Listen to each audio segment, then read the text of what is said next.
Somebody to lead. Go for third. Yeah. Till I'm gonna need. Till I'm gonna need. Till I'm gonna need. Till I'm gonna need. Till I'm gonna need.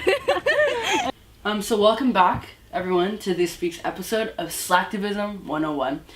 Here with your very own host, Lucy Ciale. I have our guest. My name is Tatiana Precis. Nice to meet you. Hi. Anyways. Or go. Till I'm gonna need. See? That's perfect. So Tatiana, I want to hear about the first time that you recognized that you were a white woman. Oh my gosh.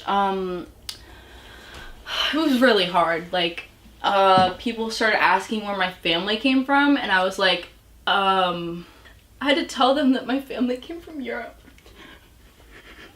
It was really hard.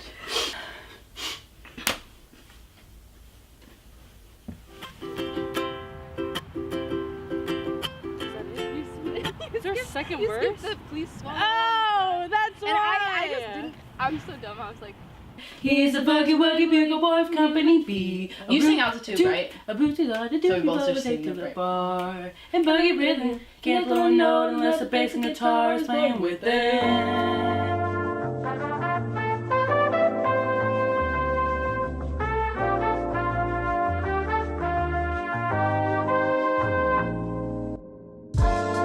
You had like a huge protest your freshman year in high school, Right. because of the racial slurs and just like the general white supremacy.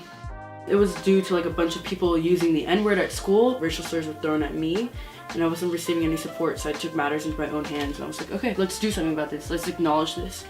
Oftentimes, like in the suburbs of the Bay Area where we live, in Concord, Walnut Creek area, people are not very radical. A lot of places are not as woke or as liberal as San Francisco or Oakland or Berkeley. Your protest really brought to light that, and you utilized social media as a tool, and I think that that was amazing because you kind of cultivated people who were aligned with your beliefs, and that's how we ended up connecting. And from then on, that's how we got into a bunch of protesting and stuff. And then I think we got to a certain point last year when we sort of just got fed up with limiting ourselves to certain like boxes of activism. You know what I mean? Like typical, the marcher or the social media brat. Excuse me. Sorry. Yeah. Do you think we need to? Probably.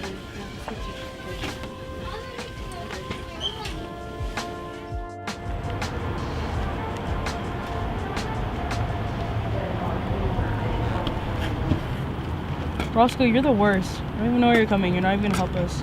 you're just gonna stand there? That's fine. Jeez. I'm such a slacktivist. We need to hear this narrative. It's underrepresented. People are neglecting you, denying your right to tell your story. Yeah, I mean, I just really feel like in the news, like, it's just so confusing. Like all they do is talk about people of color. I'm like, Right. that's such a PC term too. Like, Right. They're so and they call us white people racist. Oh so my racist. gosh. I put BLM in my bio, so like I think I'm totally an activist now, right? Yeah. I basically have a Twitter. I follow a couple woke people, so I mean, I'm an activist. I'm basically the next MLK. Like, come on.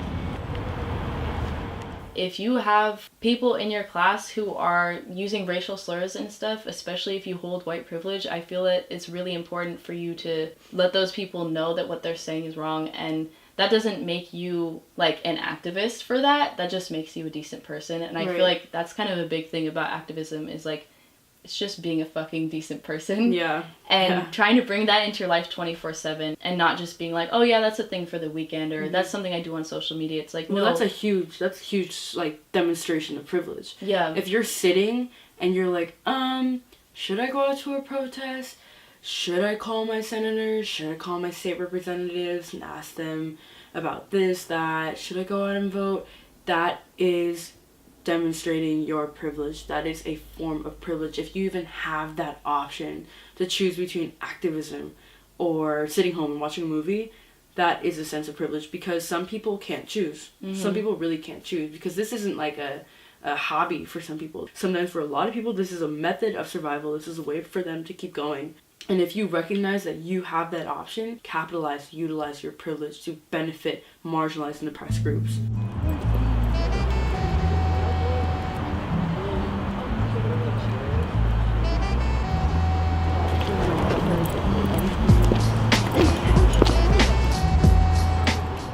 Every week or so we would go to BART stations with an ukulele, and we would just start playing.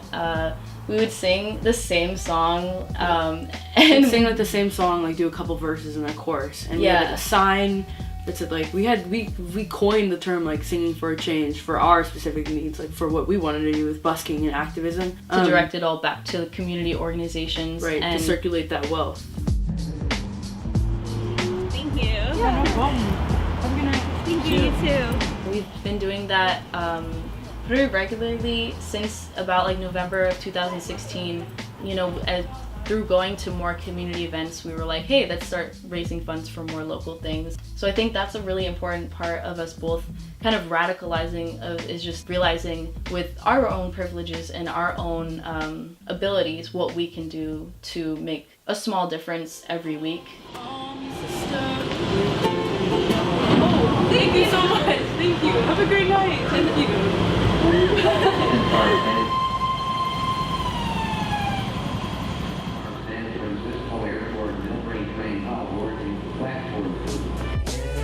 It's for my people, trying to stay alive and just stay peaceful. So hard to survive, but we're so lethal. Who would take a stand and be our hero? We're a package deal. If you genuinely like care for the people in your community, I feel like that's where you're gonna do the most effective work. You're not always gonna wake up with motivation to get involved. That's not always gonna come easily. Sometimes it's the only thing you can think about. Sometimes it's the last thing I want to think about. Whatever your part is, or whatever part you play, you're included, and there's always a place for you.